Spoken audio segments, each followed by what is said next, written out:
Vamos todos a tu casa, la casa de oración. Estamos en el hoyón, en Berecedón. Vas todos a alabarle, con alma y de corazón. Es tu pueblo aquí reunido, que quiere ver tu salvación. El derramar de tu espíritu, con tu presencia y unción. Un gran avivamiento que sacuda nuestra nación. Vamos todos. Muy buenas noches, hermanos, que el Señor los bendiga en abundancia. Espero que hayan tenido una semana bendecida. Y desde ya oramos y declaramos que la semana que viene también será bendecida, porque el Señor está con nosotros. Y si el Señor está con nosotros, vivimos en victoria. Amén.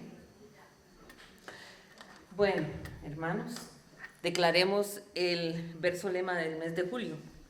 Salmo 112, verso 1.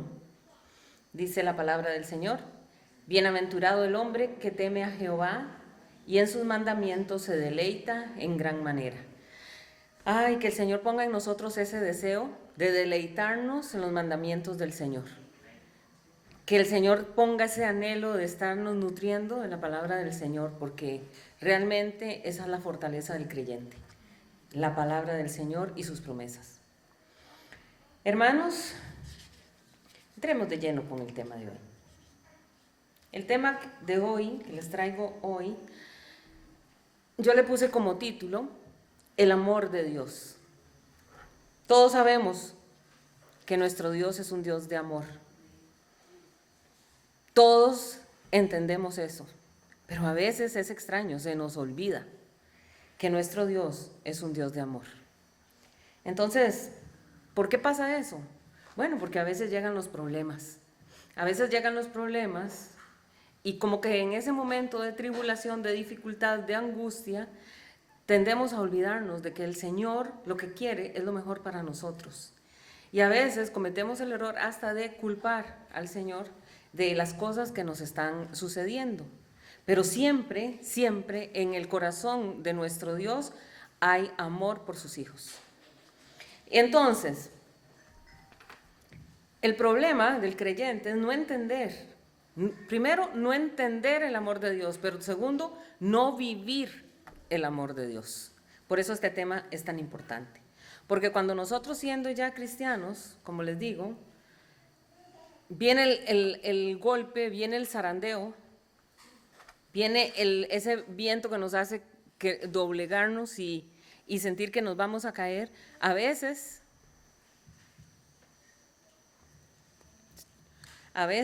se fue el micrófono, ¿verdad? Bueno, a veces uno siente, ¿será que Dios no me ama a mí tanto?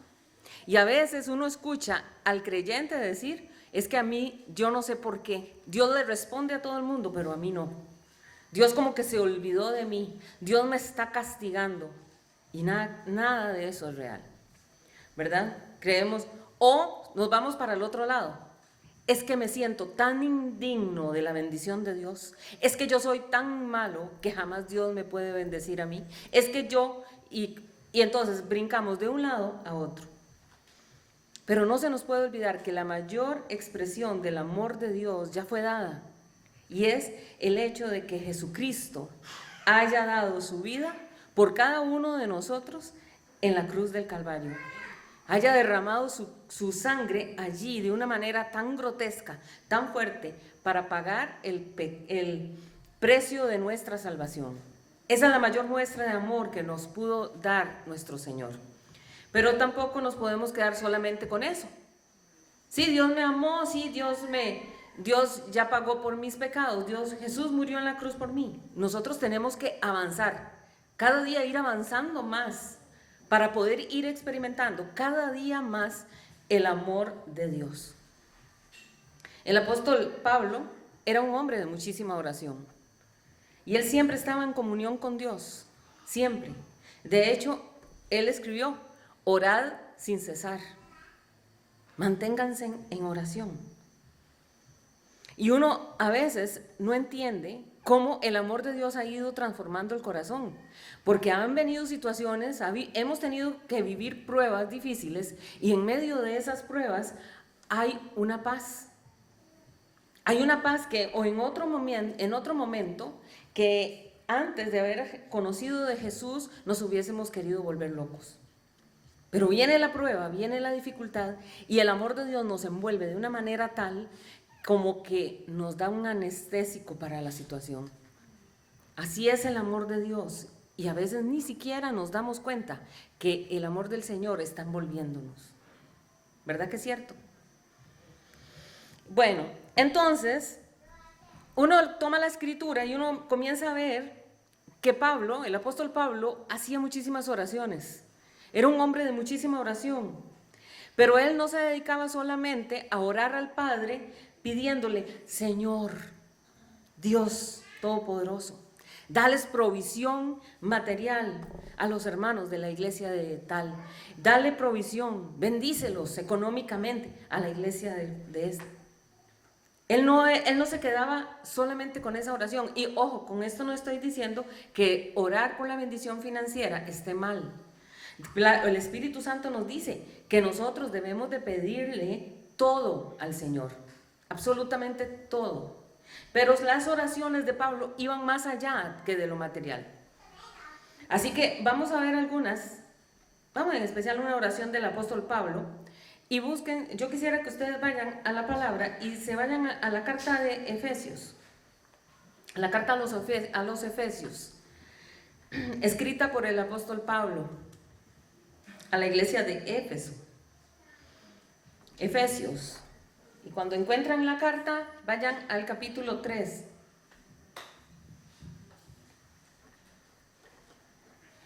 Vamos a ver un ejemplo de cómo oraba el apóstol Pablo.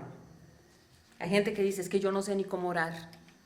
Bueno, vamos a ver cómo oraba este gran hermano en la fe. Capítulo 3, ¿ya lo tienen? Bueno, entonces ahora ubíquense en el versículo 14 y vamos a leer versículos 14 y 15. Y vamos a ver una oración del apóstol Pablo.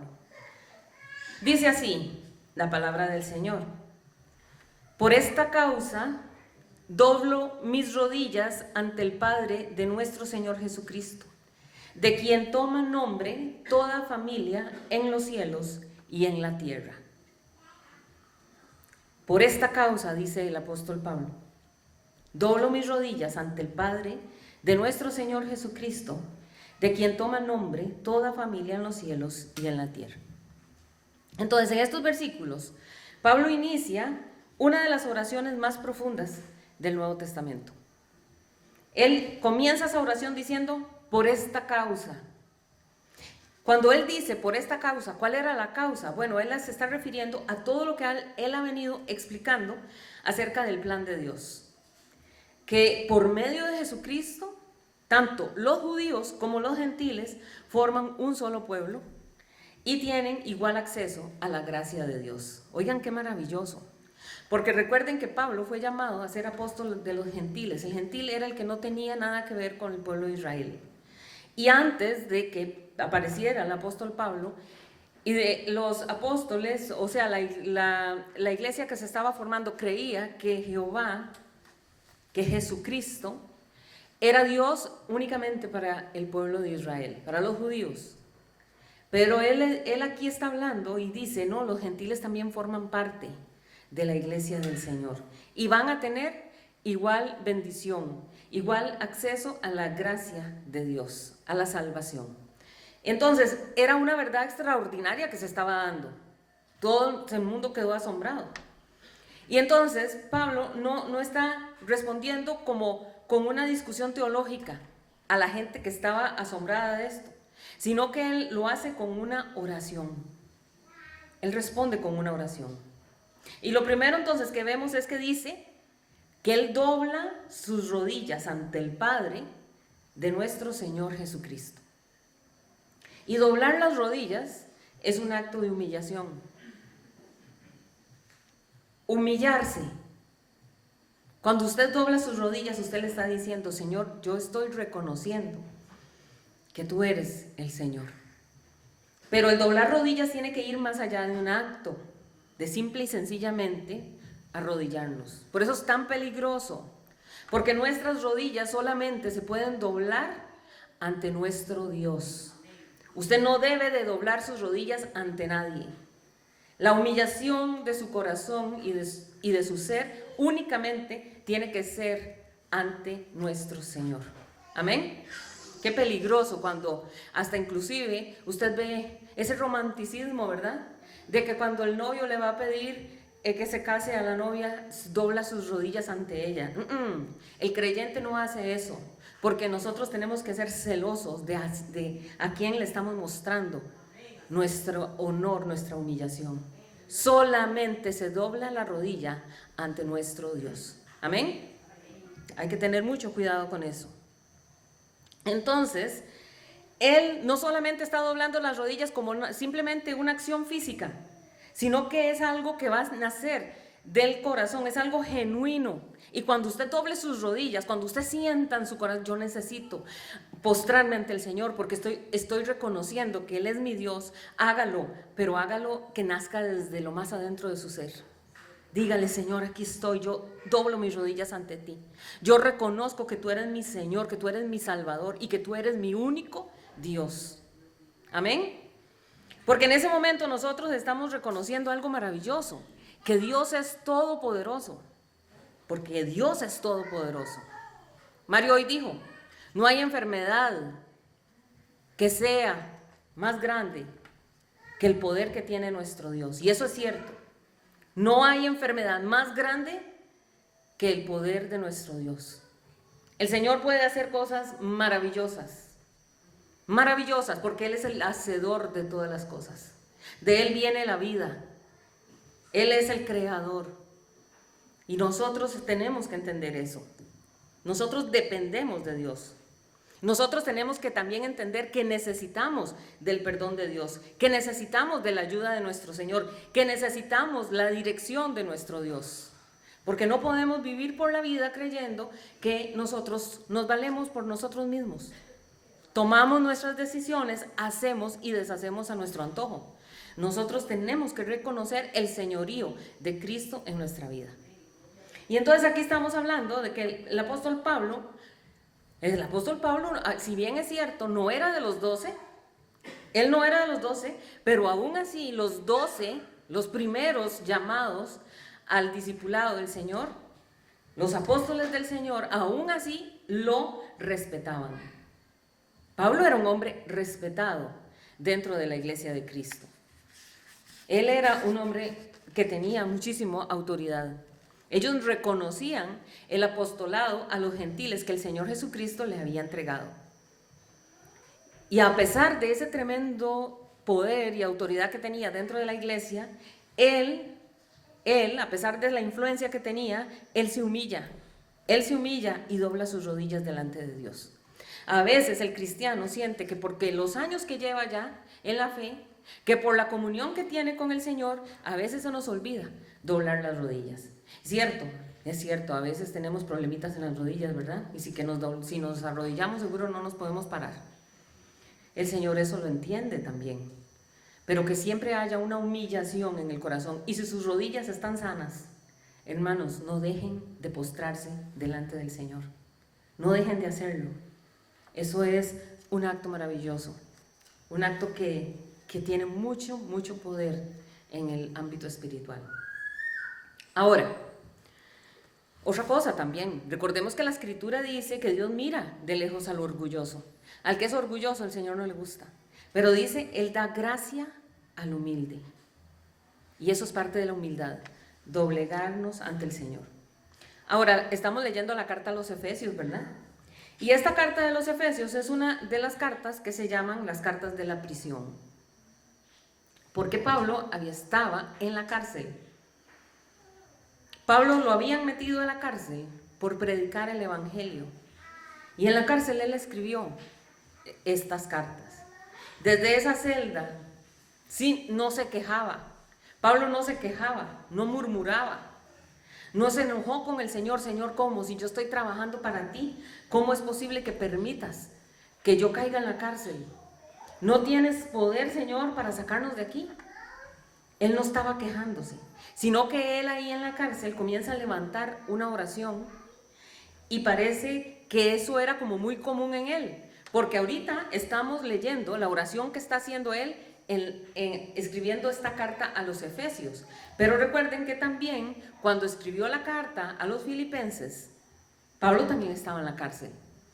Pablo estaba con Silas en la cárcel, maltratados, y aún así estaban adorando al Señor, estaban cantando himnos de adoración a Dios. Y aquí todos, yo sé que todos tenemos que pasar por dificultades.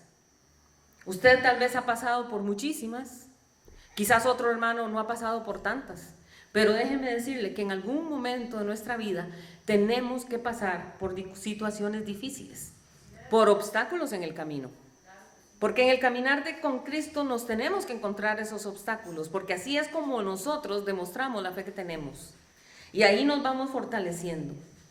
Pero el asunto no es enfrentar la situación, el asunto es cómo enfrentamos nosotros las tribulaciones que nos vamos encontrando en el caminar con el Señor. Y ahí es donde uno ve diferentes actitudes. Unos actúan de una manera, otros actúan de otra. Pero lo correcto es, en medio de la dificultad, fortalecerse en el Señor y adorar en ese momento de dificultad. Adorar a Jesús, adorarlo con todas nuestras fuerzas. Agarrarnos y fortalecernos y decirle: Espíritu Santo, fortaléceme, acompáñame, ayúdame, dame fuerzas para esta situación. Aunque el tiempo que estemos pasando ni siquiera lo podamos entender. No entendamos tal vez la situación, ¿por qué estoy viviendo esto? Siempre hay un porqué. Porque los planes que tiene el Señor para nosotros siempre son planes de bendición. Amén. El corazón que logra confiar en el Señor no se va a quejar nunca. Si usted confía en el Señor, usted no va a murmurar.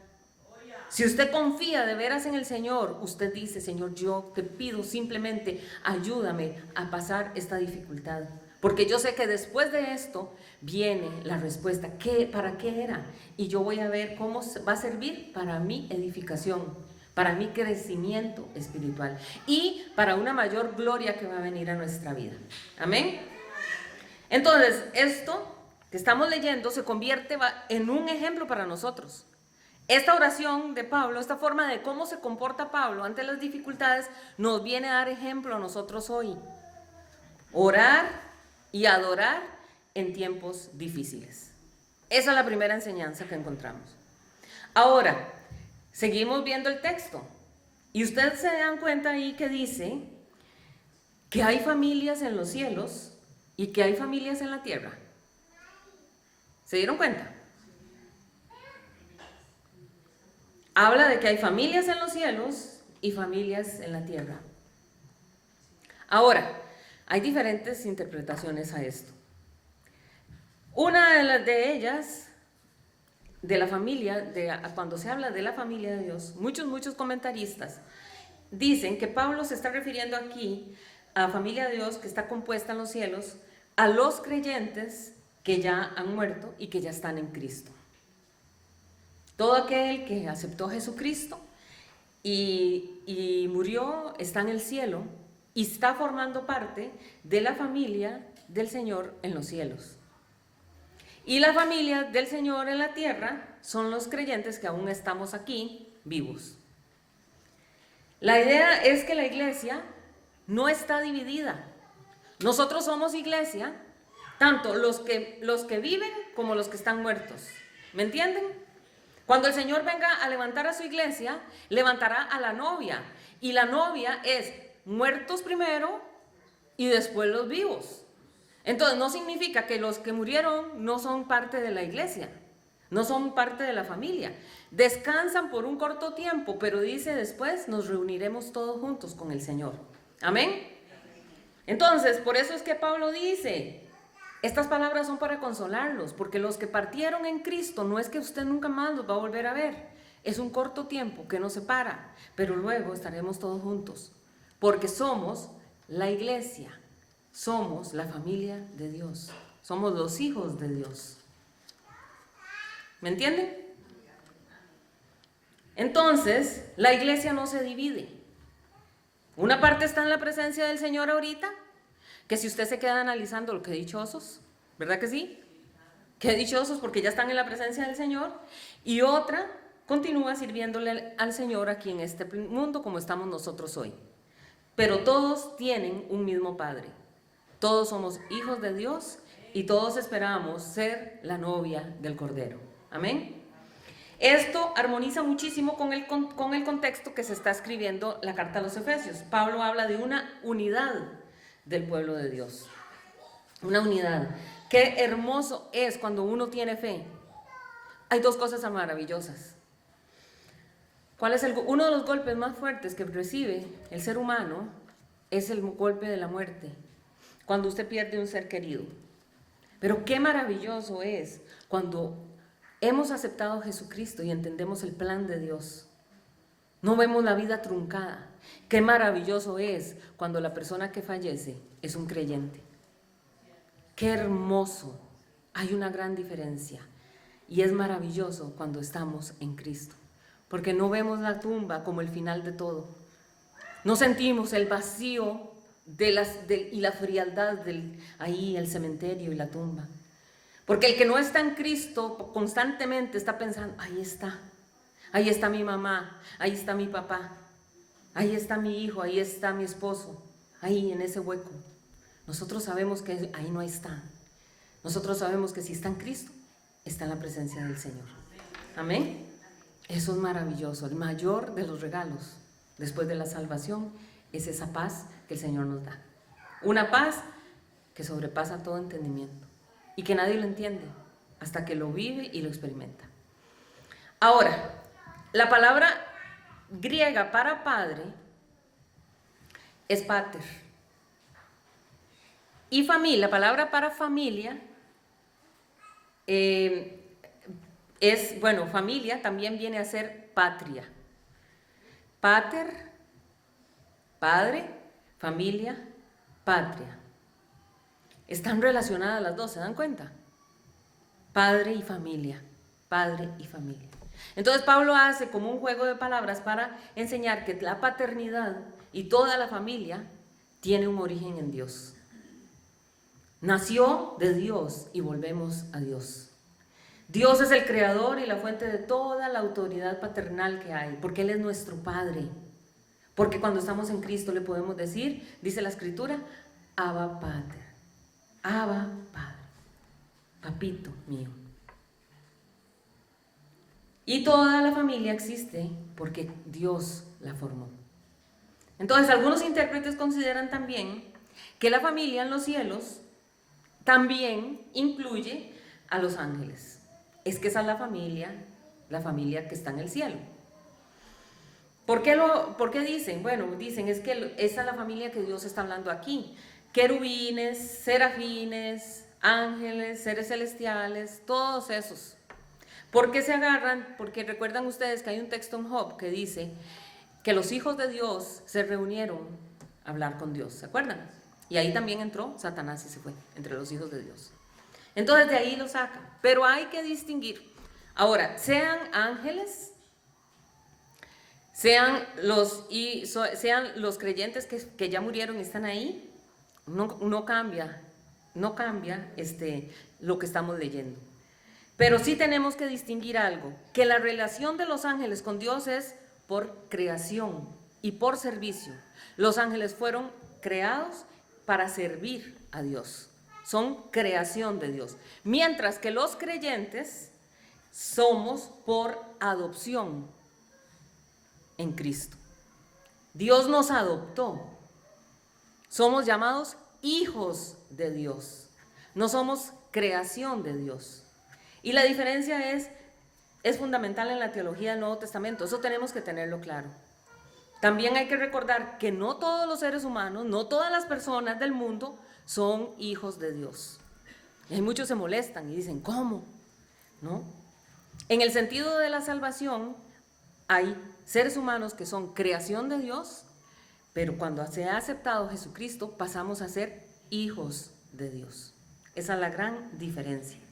Entonces, la Biblia sí hace una distinción entre criatura de Dios e Hijo de Dios, por medio de la fe en nuestro Señor Jesucristo. Ok, ¿verdad? Entonces, Pablo aquí está comenzando su oración, él estaba en esa celda, ya les dije, preso, o sea, qué vacilón, porque él estaba prisionero, orando por los que estaban libres, por los que andaban en la calle. Vean ustedes lo que es el corazón de una persona creyente en el Señor. Él estaba más libre que los que andaban afuera. Y porque la riqueza de Dios que había en él lo hacía completamente libre. Él no se sentía atado. Él sabía que su verdadera libertad estaba en el Señor. Porque el Señor nos hace verdaderamente libres. Amén. Cuando usted aceptó a Jesús, las cadenas se rompen. Todas esas ataduras que hemos jalado por años se rompen en el nombre del Señor. Y el Señor nos hace verdaderamente libres. Ahora vamos a ver aquí qué es lo que el Pablo le está pidiendo al Señor en esta oración. Porque yo creo que todos nosotros, casi que no me equivoco al decir que todos nosotros en nuestras oraciones dedicamos gran parte de nuestra oración para pedirle al Señor. Y muchas de esas peticiones que hacemos es peticiones materiales. Señor, ayúdame. Tengo que pagar esto. Señor, ayúdame. Tengo que comprar tal cosa que se dañó. Señor, ¿cómo le hago para estirar la plata? Ayúdame, Señor, por favor. Que se me está dañando esto, que se me rompió aquello. Señor, ¿verdad que sí? Pedimos mucho en la parte material. Porque como que en nosotros creemos que la bendición es solamente la parte económica. Usted escucha la palabra, ¿usted es bendecido, hermanos? Y usted inmediatamente piensa, la billetera, ¿cómo estoy? Y si usted le pregunta a un cristiano, ¿cómo estás? Dice, bendecido si está bien económicamente. Pero si tiene unas deudas que lo están apretando, lo duda para decir que está bendecido. ¿Sí o no? Porque hemos caído en el error de creer que la bendición solo es plata, solo es material. Pero esa no es la prioridad del Señor. Nosotros que tenemos que cambiar la perspectiva que tenemos de lo que es bendición, de lo que es la verdadera riqueza en el Señor. No podemos enfocar nuestra vida solamente a lo material, porque hay grandes tesoros, hay grandes riquezas, y una de las más grandes que usted puede tener es la paz de Dios. El acostarse y dormir en paz. Eso es una bendición de las más grandes. ¿Cuántos millonarios que están forrados en plata se acuestan y no pueden dormir? Tienen que tomar pastillas para poder dormir, tranquilizantes para poder dormir, porque no pueden. Porque hay muchos hogares que son ricos materialmente, pero muy pobres en armonía. Padres peleando con hijos, hijos peleando con padres, irrespeto, miedos, angustias, temores. Por eso Pablo comienza a pedir algo especial. Leamos el verso 16. Pablo dice, para que os dé conforme a las riquezas de su gloria, el ser fortalecidos con poder en el hombre interior por su espíritu. Para que os dé conforme a las riquezas de su gloria, el ser fortalecidos con poder en el hombre interior por su espíritu. O sea, Pablo reconoce que toda buena dádiva y todo don perfecto, dice la Escritura, desciende de Dios. Nada tenemos que no venga de Dios. Todo lo bueno que usted recibe es de la mano de Dios. La sabiduría, la fortaleza, la familia que usted tiene, las bendiciones que recibimos, todo viene de Dios. Todo, absolutamente todo, el trabajo que usted tiene, la salud, todo viene del Señor. Por eso tenemos que comportarnos como, no puede ser que nosotros más bien pasemos el día y los días pasan y transcurren como si nada y ni siquiera nos recordamos que hemos recibido tantas bendiciones del Señor. A veces se nos olvida decirle, Señor, gracias. Gracias, Señor. Gracias por mi familia. Gracias, Señor, porque me llamaste. Gracias, Señor, porque me dejas respirar, Señor. Gracias porque hoy me pude levantar. Gracias, Señor, porque mis ojos están viendo las bellezas. Gracias, Señor, porque puedo respirar sin dificultad. ¿Cuánta gente deseara poder agradecer por eso y no puede porque no lo tiene? Pero se nos olvida y nos convertimos a veces en malagradecidos con el Señor. Y Dios nos da por su gracia, Dios nos da por su amor. Y Pablo, imagínenselo, metido en una celda, en una cárcel, doblando sus rodillas, comienza a orar y le dice: Padre, yo te pido que les des, dales a ellos. Pero Pablo aquí no dice: Señor, vea, yo te pido que les des, dales un carro bueno, bien bonito, ojalá nuevo. Dale, Señor, un saco de plata. Pablo no está diciendo eso. Y les repito nuevamente, no estoy diciendo que Dios no bendice económicamente, porque la bendición viene del Señor. Pero yo lo creo firmemente. Dios quiere bendecirnos. Amén. Pero la bendición económica se le llama añadidura. Es una añadidura. Porque la palabra de Dios dice: buscad primeramente el reino de Dios y su justicia, y todo lo demás vendrá por añadidura. Entonces, ¿qué es lo que tenemos que buscar? ¿La parte económica? No, tenemos que buscar el reino de Dios y su justicia.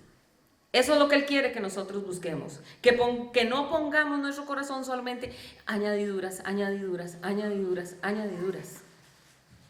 Porque dice la misma Escritura que las riquezas son inciertas.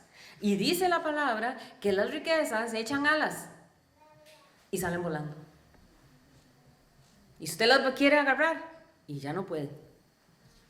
Hoy usted tiene, mañana no sabemos si tendrá. Hoy estamos bien, pero ¿qué vamos a saber cómo vamos a estar mañana?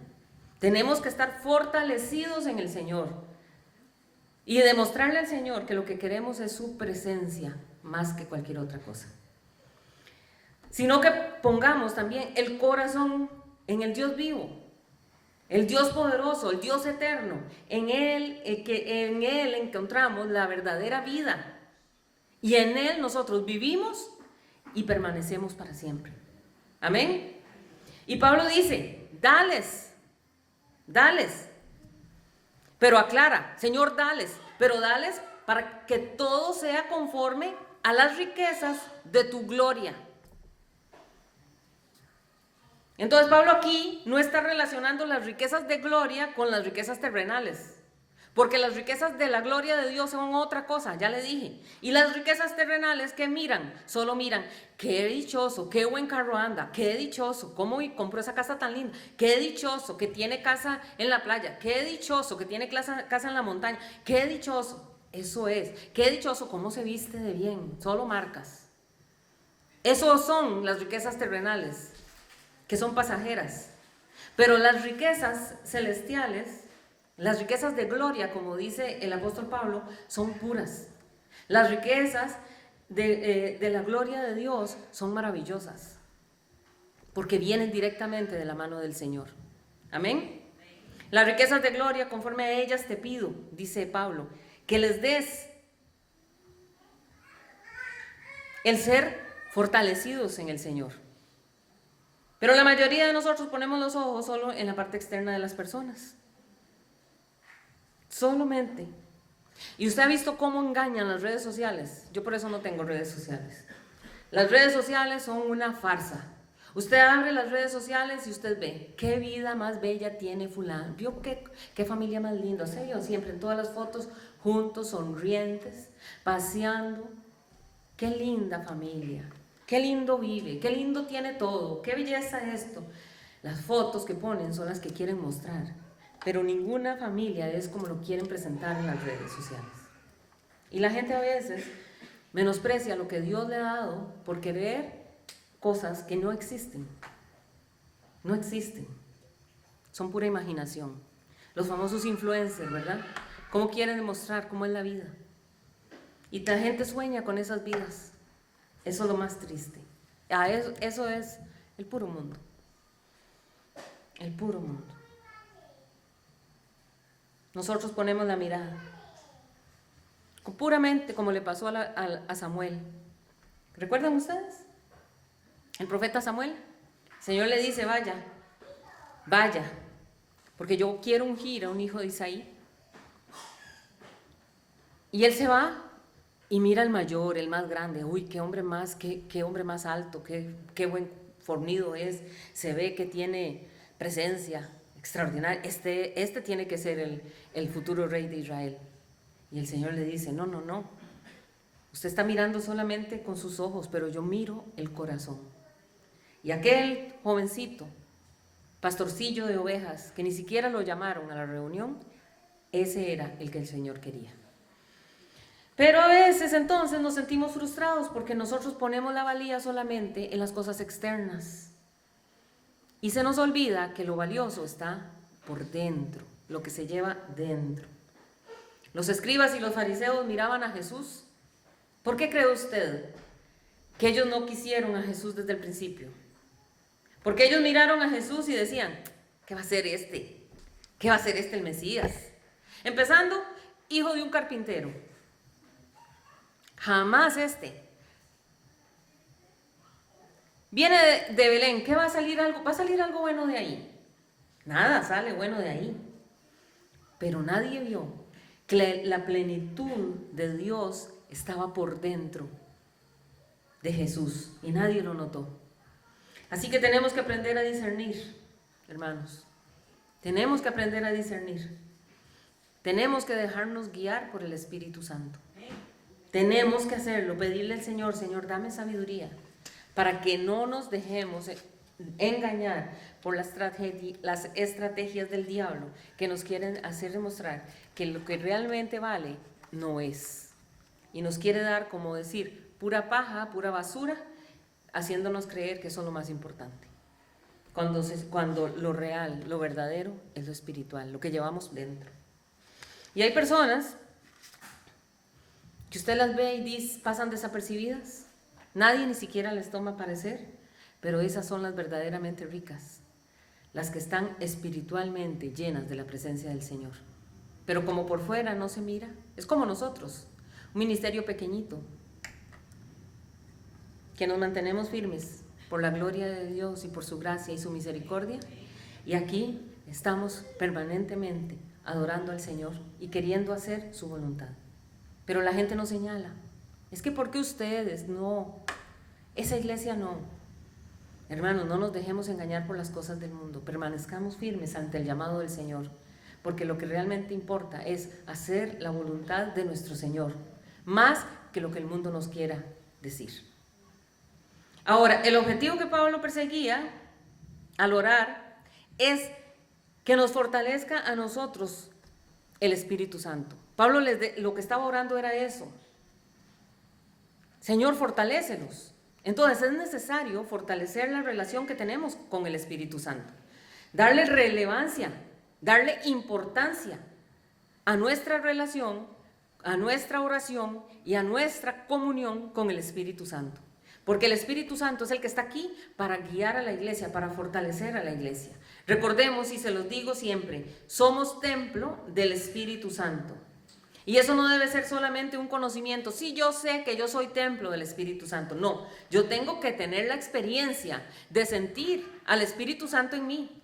Y si el Espíritu Santo está en mí, yo tengo que darle oportunidad al Espíritu Santo para que me dirija. Yo tengo que darle oportunidad al Espíritu Santo para que me guíe, para que me hable. Yo tengo que darle oportunidad al Espíritu Santo para que me exhorte y para que me enseñe en lo que estamos fallando.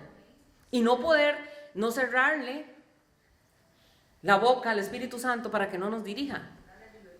Tenemos que darle la libertad al Espíritu Santo de Dios para que dirija y guíe nuestra vida. Amén. Eso es ser templo del Espíritu Santo. Porque si no, cerramos la puerta y dejamos al Espíritu Santo afuera. Verso 17.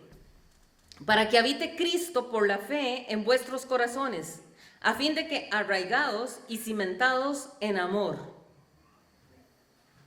Para que habite Cristo por la fe en vuestros corazones. ¿A fin de qué? ¿Para qué? ¿Para qué habite Cristo? ¿Para qué? Dice, arraigados y cimentados en amor. Y aquí Pablo está usando dos imágenes que son muy expresivas. arraigados y cimentados. Entonces, cuando habla de arraigados, arraigados es una figura que se saca de la agricultura.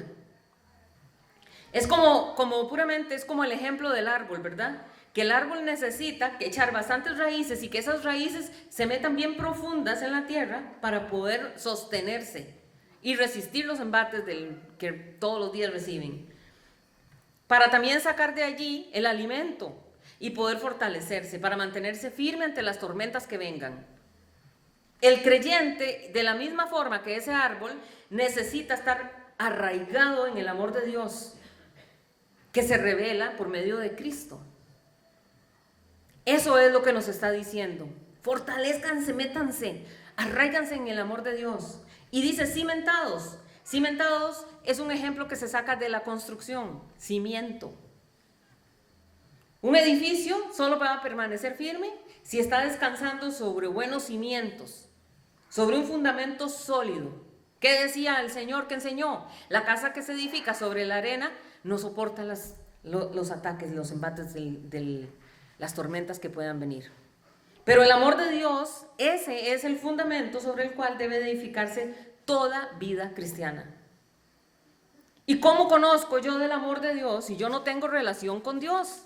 ¿Cómo puedo conocer del amor de Dios si yo no oro? Si yo no saco para leer la palabra. ¿Cómo puedo yo tener una relación y una comunión y entender el amor de Dios si no lo busco? Entonces, cuando nosotros unimos esas dos imágenes, Pablo está enseñando que el amor no es un sentimiento pasajero como el amor de este mundo. ¿Usted no ha visto los muchachos? Ay, estoy enamorado de esta muchacha o de este muchacho. Y ya usted dice, ay, Dios mío. Y cuando de pronto, ¿qué pasó? Ah, terminamos. Y 3 semanas después anda con otro. ¿Era amor eso? A veces creemos que ese es el amor igual para con el Señor, pero no. El amor que usted debe de tener para el Señor no es pasajero. Tiene que ser un amor que esté tan fuerte, que esté tan cimentado, al igual así como le digo, esas así, arraigado, metido dentro de la tierra, espiritualmente hablando.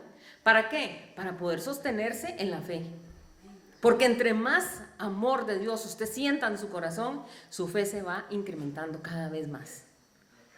Pero ¿cómo podemos fortalecer nuestra fe si no nos comunicamos con el Señor? Y Pablo le está escribiendo esta carta, oigan qué interesante. ¿A quién le está escribiendo Pablo la carta? A la iglesia de Éfeso. ¿Se dan cuenta? No era una carta que estaba mandando a un pueblo que no conocía del Señor. Le estaba mandando esta carta a miembros de la iglesia de Éfeso. Gente que ya era cristiana, que ya habían nacido de nuevo, que ya se habían bautizado, que tenían a Cristo en sus corazones. Entonces, ¿por qué pedirle a Dios que habite Cristo en sus corazones si ya eran cristianos? Uno se puede preguntar eso. ¿Cómo se puede entender eso? Y es que esto se despeja cuando vemos qué significa en sí, en el griego, la palabra habitar. Porque él dice, yo lo que te pido es que habite Cristo en sus corazones. Entonces, habitar, en este texto, se traduce de la palabra griega katoikeo, que significa morar permanentemente, establecerse allí. O sea, podemos decir que katoikeo es el antónimo del peregrino. El peregrino está hoy aquí, mañana allá, así, gente que no tiene un lugar fijo, como los que alquilan casas. Hoy están en el barrio tal, mañana en el otro. No. Entonces, lo que quiere decirnos aquí con la palabra katoikeo es que morar permanentemente y establecerse en un solo lugar. Eso es lo que quiere hablarnos aquí. Cristo ya habitaba en ellos por medio del Espíritu Santo, pero Pablo ora para que Él tenga cada vez más control sobre todas las áreas de la vida de esos creyentes de Éfeso. Eso es lo que Pablo está diciendo. Señor, que permanezcan, Señor, tú constantemente en ellos. ¿Para qué? Para que sus pensamientos, para que sus decisiones, para que sus deseos, para que sus palabras, para que sus acciones sean guiadas por ti. Amén. Eso es lo que está queriendo decir. Es una oración para que el creyente se rinda por completo, cada día más, al señorío de Cristo. Entonces, no es que yo solo acepté a Cristo un día y ya me puedo quedar tranquilo. Eso no es de creyentes, eso no es de iglesia. Y que Jesús, lo que como iglesia tenemos que hacer es vivir permanentemente en comunión con el Señor y no soltarnos de ella. Recordemos que la iglesia de Éfeso era una iglesia apostólica, muy fuerte, porque tuvo como pastor, oigan, ¿saben quién era el pastor? Varios años. El pastor general de la iglesia de Éfeso fue nada más y nada menos que el apóstol Pablo. Y esa iglesia se convirtió en el centro de evangelización. Después, primero Jerusalén, después Antioquía y siguió Éfeso. Un centro de evangelización. Pero en esta iglesia había quienes habían permitido que Jesús viniera un rato nada más. Pero el otro rato, váyase Jesús. Y Pablo, sabiendo esto, porque él sabía lo que estaba pasando, él decía: Señor, yo te pido que Cristo venga a morar en sus corazones, pero no por ratos. Yo te pido que Jesús venga a morar en sus corazones permanentemente. Permanentemente. Yo le pido al Señor también, hermanos. Yo no sé si usted también se une. Tenemos que pedirle al Señor, porque recuerden una cosa, hermanos. Dice la Escritura que el que piensa estar firme, mire que no caiga. Hoy estamos en los caminos del Señor, bendito Dios. Pero nosotros tenemos que clamar al Señor para fortalecernos en Él y mantenernos hasta el final. Como lo hablaba estos días atrás. El caminar en Cristo, como Josías la semana pasada. Podemos haber vivido años caminando en el Señor, pero la idea es terminar nuestros días en Cristo. Porque ¿qué ganamos si al final lo abandonamos? Que Dios nos ayude a seguirlo y a servirlo aún en los momentos de dificultad. Amén. Que no nos quejemos, que no murmuremos, que nos mantengamos firmes, recordando que más grande es el poder de nuestro Dios que las adversidades que podamos vivir. Y que podamos llegar hasta los últimos días de nuestra vida con la fuerza para poder abrir nuestra boca y declarar: Jesucristo es el Señor, a pesar de esto que estoy viviendo. Jesucristo es el Señor. Eso es lo que el Señor quiere, porque muchas cosas aparecen en el mundo. Muchas alternativas comienzan a salirle en el camino del creyente.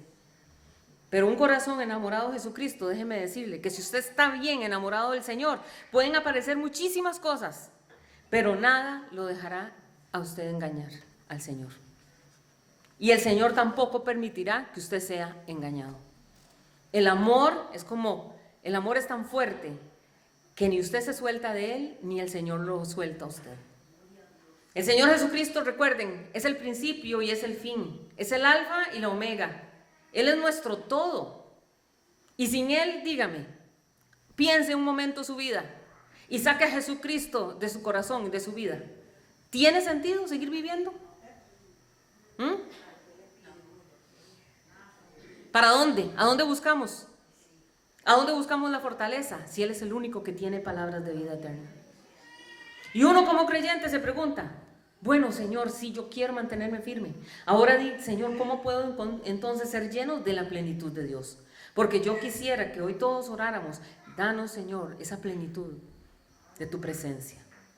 Porque podemos decir: yo quiero más de Dios, yo quiero más de Jesucristo, yo quiero aprender más de Él, quiero tener un corazón enamorado de Jesús. Y la palabra nos dice que el Señor, estamos hablando de la iglesia de Éfeso, la misma palabra más adelante en el Apocalipsis, ¿se acuerdan ustedes? El Señor le llama la atención a esta iglesia. En Apocalipsis 2:4 dice así: pero tengo contra ti que has dejado tu primer amor.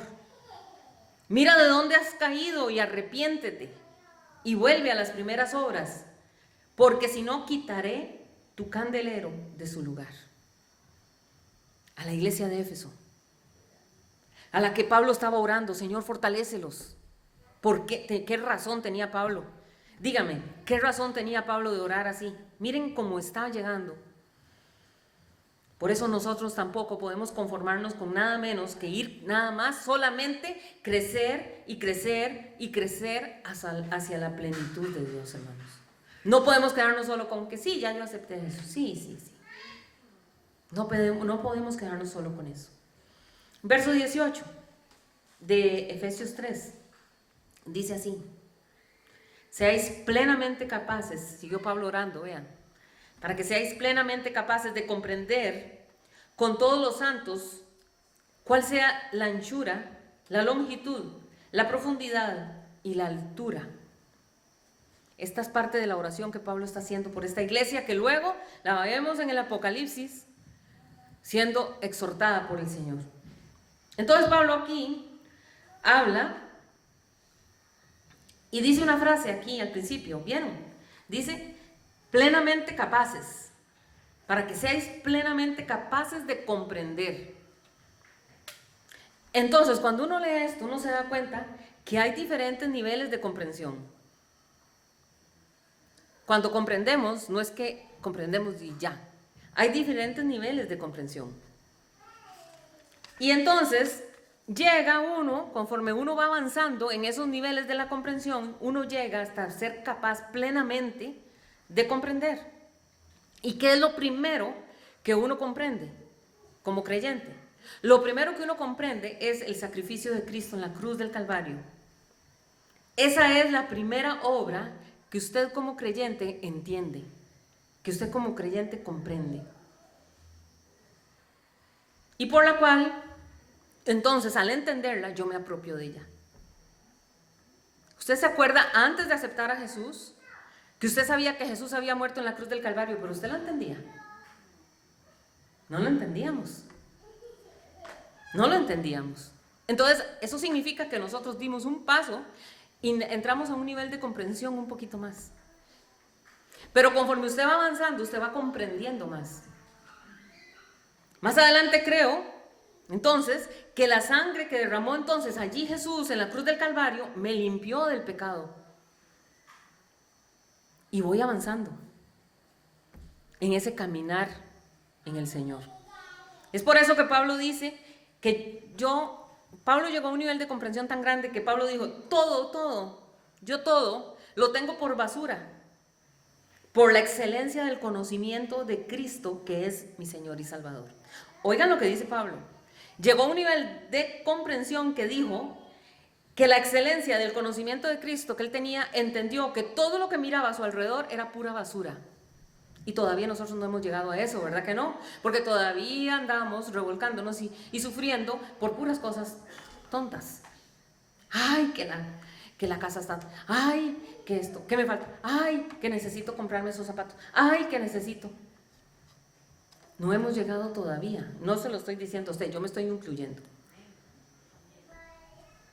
No hemos llegado a la excelencia del conocimiento que Pablo tenía. Entonces, la cruz de Cristo, el arrepentimiento, el acercarnos a Él, el recibir perdón, es solamente el primer paso de ese caminar. Y este verso también nos habla de unas medidas, ¿se dieron cuenta? Comienza Pablo y empieza a dar unas medidas. Y la primera medida que dice es la anchura. La anchura. ¿Qué le llama a usted la atención de esto? La anchura. Representa el alcance universal del amor de Cristo.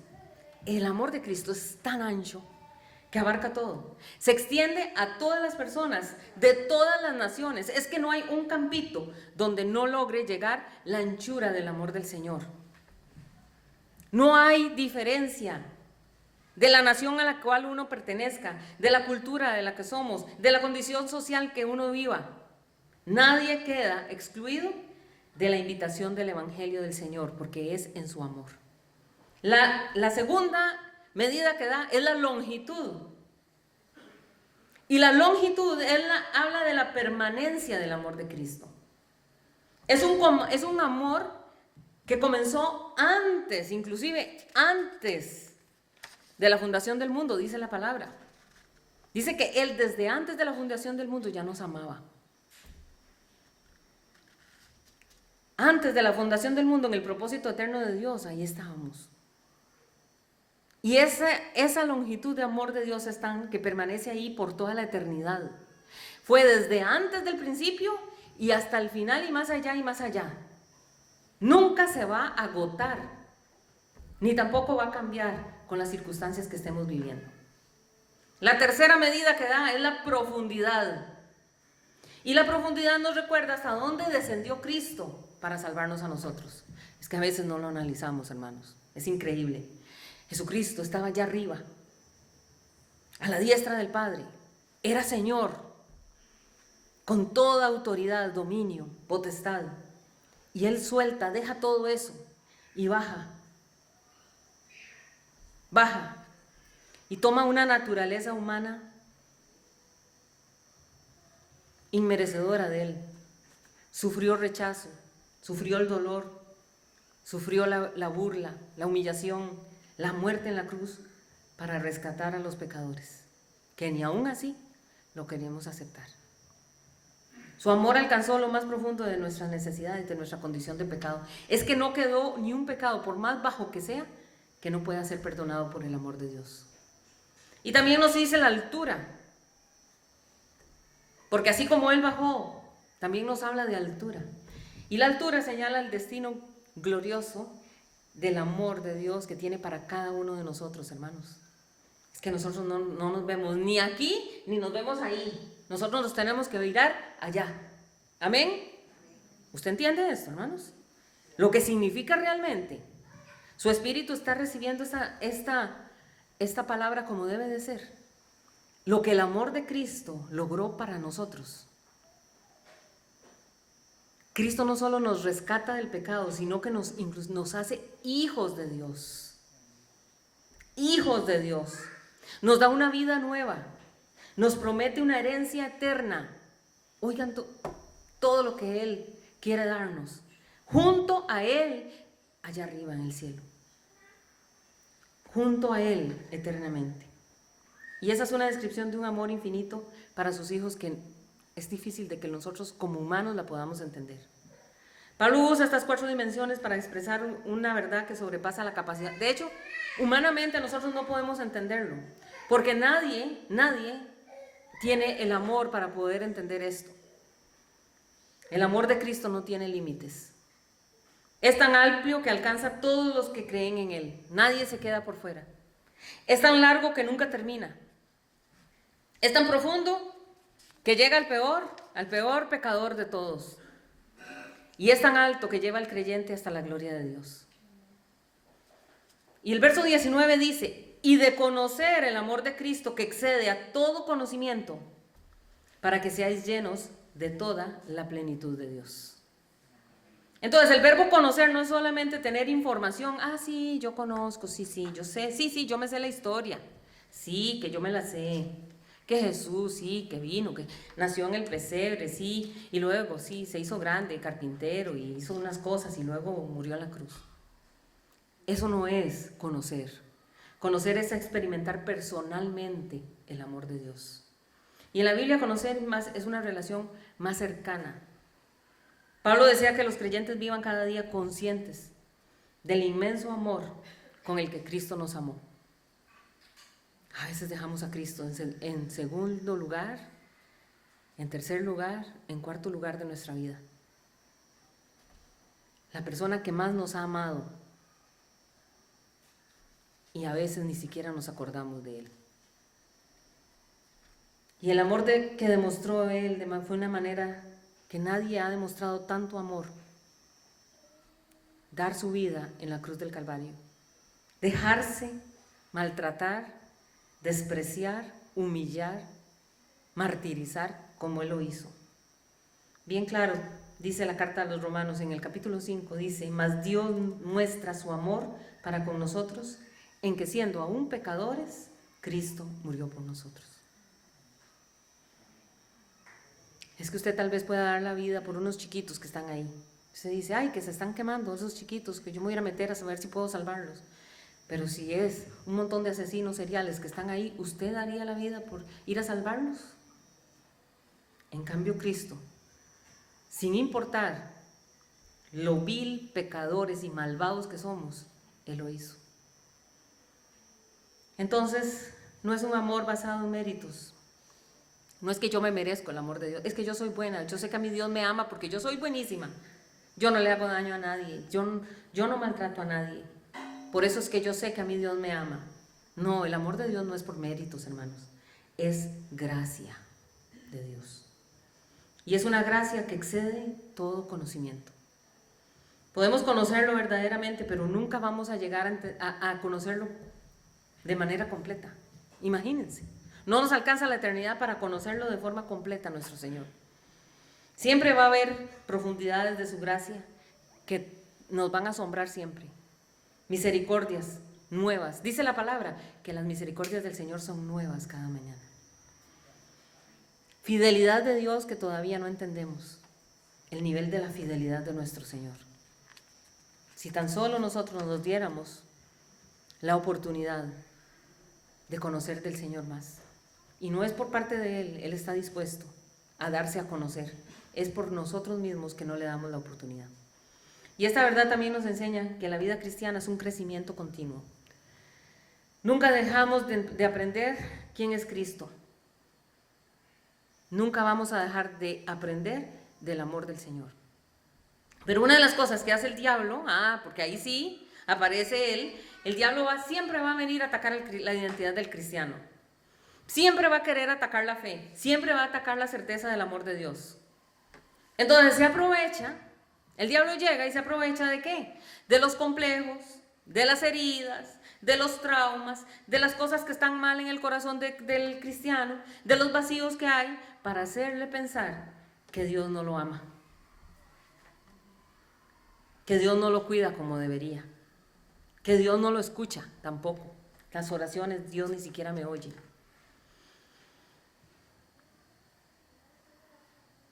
Por eso Pablo dice, Señor, fortalécelos en tu amor. Que la fortaleza venga de tu amor. Que ellos se alimenten de tu amor. Porque Dios es amor. Entonces el amor nos hace seguros. Otra cosa hermosa que es el amor de Dios. Porque en el perfecto amor echa fuera el temor. Entonces, si entendemos el amor de Dios, el temor se va de nuestro corazón. ¿A quién no le gusta vivir en paz y sin temores? Dígame. Si bien es cierto, el creyente pasa por pruebas, pasa por adversidades, más grande es el que está en nosotros que el que está en el mundo. Amén. Si bien es cierto, pasamos por dificultades, el amor de Dios nos da la paz. Por eso la Escritura dice, cimentados en amor. Y nosotros sabemos que toda edificación, ya le dije, tiene que tener buenos cimientos. Porque si no, las edificaciones se vienen abajo. Ve lo que pasó con Venezuela. Pero a veces nosotros somos cristianos que cualquier cosita, es que a veces uno dice, Dios mío, por eso dejó la iglesia. Increíble. Una cosita y nos hace sacarnos del camino. ¿Qué significa eso? Que no tenemos buenos cimientos. Pero si yo tengo buenos cimientos, yo puedo decir que ahora el Hijo de Dios, el nacido de nuevo, el redimido por la sangre de Jesús, está completamente cubierto por el amor de Jesucristo. Amén. El que realmente nació de nuevo, la gracia y el amor del Señor está con él. Así que nada, déjeme decirle que nada de lo creado en esta tierra, ni nada que haya en el cielo, ni ángeles, dice la palabra, ni principados, ni potestades, absolutamente nada nos podrá separar del amor de Dios que es en Cristo Jesús, Señor nuestro. Nada lo separa a usted del amor de Dios. Y el cristiano tiene que apropiarse de eso, porque ahora vino Cristo y nos cubre con su amor. Y nosotros hemos venido a ser templo del Espíritu Santo. Y el Antiguo Testamento, ¿se acuerdan ustedes? Cuando ellos consagraban en el tabernáculo, la gente de antes, la gloria de Dios, dice, llenaba la casa. Llenaba la casa. Y era tal la presencia de Dios en esa casa que dice que inclusive los sacerdotes que estaban oficiando allí en el templo ni siquiera podían entrar. No podían entrar ellos. Pero ahora, ya nosotros no hablamos de esa casa en el Antiguo Testamento. Ahora nosotros somos el templo del Espíritu Santo de Dios. Y si comprendemos el amor de Cristo, entonces seremos llenos de la misma forma que esa casa se llenaba, así nosotros también seremos llenos de la plenitud de Dios. Entonces nosotros no oramos por orar, no venimos a la iglesia simplemente por cumplir, como por obligación, sino que venimos a llenarnos, porque Él quiere que nosotros conozcamos la plenitud de Dios, que seamos llenos de la plenitud de Dios. Conocer el amor de Cristo es importantísimo, porque el amor de Cristo nos hace ser creyentes maduros. Y tiene que haber madurez en el cristiano, porque el que es gobernado por el amor, hermanos, el que es gobernado por el amor, perdona. Y perdonar es de creyentes maduros. Y si usted en su corazón no puede perdonar, hay inmadurez. Y hay otra cosa más. La palabra de Dios dice que el que no perdona a su hermano es homicida. Es homicida. Igual que el que agarró una pistola y le voló 3 balazos a otro.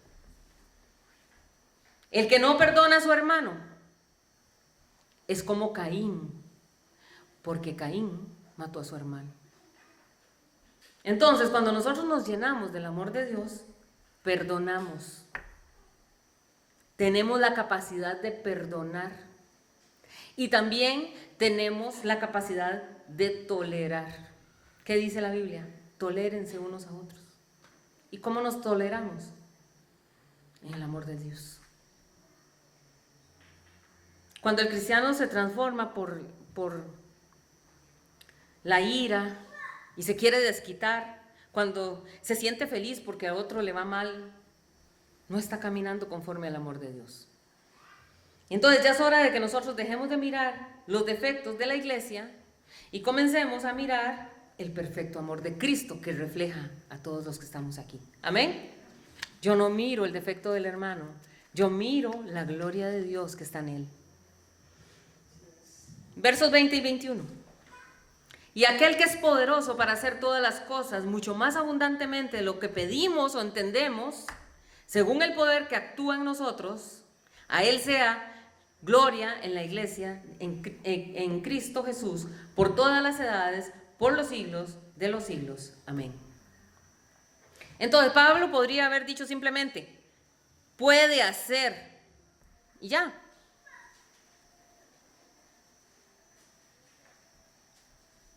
Pudo haber dicho así, pero Pablo dice, mucho más abundantemente. Oigan cómo lo agranda. Dice, y aquel que es poderoso para hacer todas las cosas, hasta ahí pudo haber quedado, pero dice, mucho más abundantemente de lo que pedimos o entendemos. El mensaje es clarísimo aquí. Dios no solo responde las oraciones, sino que muchas veces las respuestas de Dios superan hasta nuestras propias expectativas. Uno dice, le pedí por esto y vea cómo el Señor estaba ampliándome todo. ¡Qué increíble! Amplía recursos, amplía sabiduría, amplía su poder. Porque todo eso en el Señor, todo es infinito. Sin embargo, esto no significa tampoco que Dios conceda cualquier deseo que el creyente pida. No es que usted le pide y Dios está en la obligación de responderle absolutamente todo.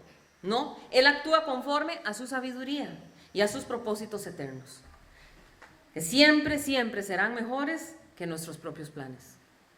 Hay momentos en que nuestras oraciones son limitadas. Usted a veces no sabe ni qué pedir. Uno dice, ¿cómo pido esto? Es que ¿cómo lo hago? Porque nuestra comprensión es también limitada. No siempre sabemos qué es lo mejor para pedir ante situaciones. Y si pido esto, pero esto, y si pido aquello, pero lo otro. No sabemos cómo pedir. Pero Pablo afirma que Dios puede hacer las cosas mejor de lo que nosotros somos capaces de pedirle a Él.